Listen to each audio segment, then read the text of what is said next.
Tagi ye bra Kofi Adoma mami. Kofi Adoma. Kofi Adoma bruni ba Kofi Adoma. Kofi Adoma. Meme tina ha ka choso unkonkon so be boti su Kofi Adoma. Uye ni pafua kwa waye trotuse mkuruman wate. Waye kose zomingo Kofi Adoma. Nkwa ko zomingo. Udi ya wotendia sebe ya no wajire no mabedidi. Na wope. Sebe ya no wajire no mabedidi na Kofi Adoma wope. Yeti Ghana hemilodi na mahama paposha. Media numi wompi. Dabena wakase minye kura ya bruni. Enti mi begeni interview wa politics ya oye. Dabena wabeke bi atremida. Mi begeni interview. Wo interview na oye no. Nansa nim. Na nyansa su nim no. Uye fu papa. Uye ni pa fu Kofi Adoma. Uye kwa siyampeni ya bua. Kofi Adoma ya bua papa. Wani munkasai.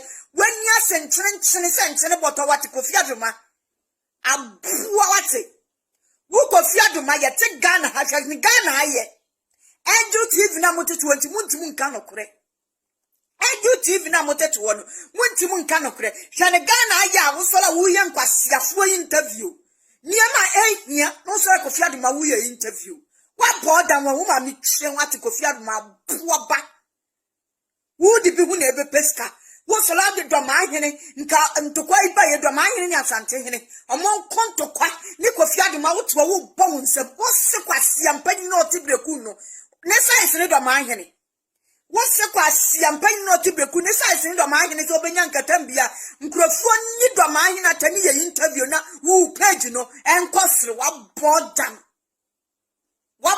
Kofi Adoma wo pese o kire se wo gira ahini fi no di ni na anu ada no wo gira nkonya fi nkonya kanka na oteso no wo pese o kire se wo gira ahini no kura wo gira ahini ma di obu ni tendo ma ahini ahini wasiaba wati abuaba wasiaba na ira na busia kuro na ofiri so no na busia fie no na busia ahini ne sai se ne do ma ahini abua ba tise Kofi Adoma kwasia benya nkada bia ni nkrofo edi Dormaahene atem ne oboje so benya ni Kofi nkrofo edi Dormaahene atem na di bostu Ghana aya di Kofi Adoma wu na na uyi oyira nim be pie ye uyi be suwa ne se hima ho oyira nim oyira na ni duruduru se na ntibe ma ni wate oyira ni tikutu se ne ye di nsuwa se oyira tim Kofi Adoma abua ma mi twe wate kwasia ba oyira sha oyira na ni duruduru se be ma bia ni wate abua wo Kofi Adoma kwasi ampanyi wo benya nkatambia be ndi Dormaahene atem ni wo ye interview